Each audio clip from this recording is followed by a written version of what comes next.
You know what I like? Rhythm games. You know what I also like? Minigames. Combine these two things and you got arguably one of the best Game Boy Advance titles you probably never heard of before. The Game Boy Advance has all kinds of games. I will even dare saying it has the best game library for a portable console. You got your Pokemons, your Marios, your Zeldas, and even some simplified versions of PS1 titles that you can take on the go. And while consoles like the DS and 3DS are obviously more capable in terms of graphics and quality, I don't think any of those consoles have as many memorable games as the GBA does. And the game I'm gonna be talking about this time is one of those games that just stands out when it comes to not only concept, but also charm, uniqueness, and simple yet tricky gameplay. Allow me to introduce you to Rhythm Tengoku, the very first game in the Rhythm Heaven franchise.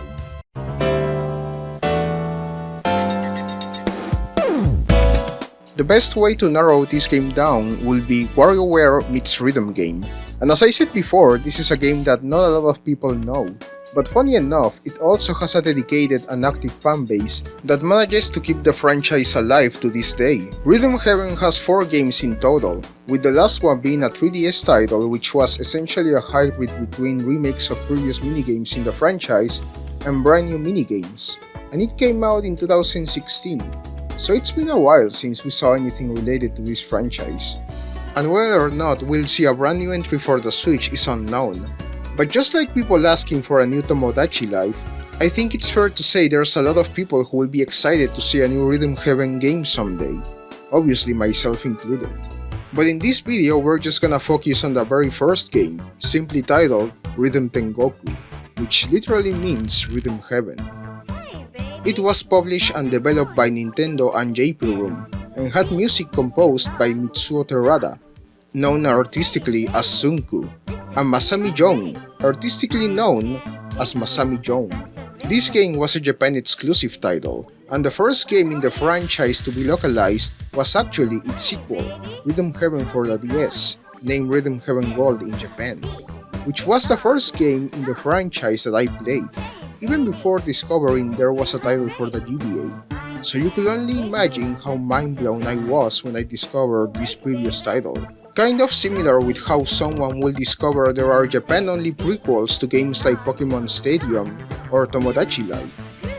Rhythm Tengoku delivers an experience that's as addictive as it is delightful. This title takes players on a rhythmic journey through a series of quirky and engaging minigames, each packed with catchy tunes and vibrant visuals. From the moment you boot up this game, you're greeted with a colorful world filled with whimsical characters and toe-tapping music. The game's art style, which, by the way, comes thanks to Ko Takeuchi, who also designed the WarioWare characters, is simple yet incredibly effective, with each minigame featuring its own unique aesthetic that perfectly complements its corresponding rhythm. But where Rhythm Tengoku truly shines is in its gameplay. You see, instead of relying on complex button inputs or intricate dance moves, this game keeps things refreshingly simple, utilizing only the A button and the D-pad to execute actions. Yet, don't mistake simplicity for lack of depth. Each minigame presents its own set of challenges, requiring precise timing and rhythm to master. What sets Rhythm Tengoku apart from other rhythm games is its creativity. Whether you're helping a karate dude punch bombs and rocks, shooting arrows at ghosts lurking in the night, or even helping mice hiding from a cat in their search for cheese, every minigame feels fresh and inventive. Now, the way this game works pretty much narrows down to you trying to do as well as you can in the minigames, which will lead you to progressing in the game. You've got 3 types of ranks in this game: Superb, Okay, and Try Again. Superb meaning that you beat the game flawlessly. Okay meaning that some mistakes were made and the fact you could have done it a lot better. And Try Again, which is flat out the game saying you perform like dog shit and need to redo the minigame. There's also the perfect challenges, in which you need to beat the minigames without any mistake or misinput. Doing this successfully gives you gifts that can come in the forms of letters, songs, and even drums. More on that later. Now, it's also worth mentioning the remixes at the end of each set of minigames. which are pretty much a mix of all the minigames you've played on a particular colony. There's 8 of these in this game, and while each one has its own charm, I will say Remix 6 is the one that stands out the most. This is because this remix in particular includes every minigame in the game, putting you to the test the most when it comes to both rhythm and input memory. But this isn't everything, because after Remix 5, instead of getting more original minigames, you get harder versions of already existing minigames, with extra cues, different types of speed, and more added challenges that prove Rhythm Tengoku might be a cute looking game, but it doesn't fuck around when it comes to becoming difficult. For example, games like Marcher and Polyrhythm are pretty standard and good initially.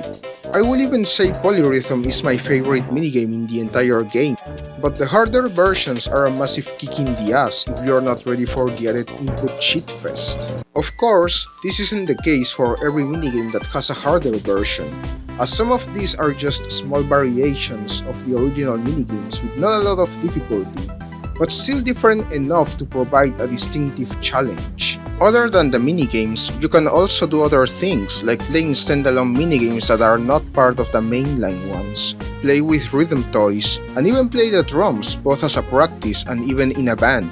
Needless to say, I think I did pretty well myself.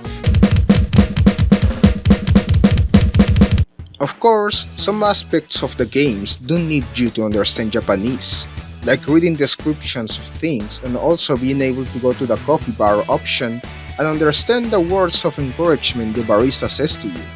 Thankfully, all of that is optional, and you can still play the whole game without understanding a single word of Japanese. And if you still want to be able to somehow play this game in English, there's an English fan-made patch for it called Rhythm Heaven Silver, which is a clear reference to the Japanese name of the DS title. It's not like it adds much other than it being translated, but if you wanna understand some of the deep lore behind the game, definitely check out this patch. In conclusion, Rhythm Tengoku is a must-have title for any Game Boy Advance owner. Its charming visuals, addictive gameplay, and infectious music make it a standout entry in the rhythm game genre. Whether you're a seasoned rhythm game enthusiast or a newcomer looking for some musical fun, Rhythm Tengoku is sure to keep you entertained for hours on end. And that's pretty much it. Thanks for watching, and I'll see you on the next video. It's good to be back!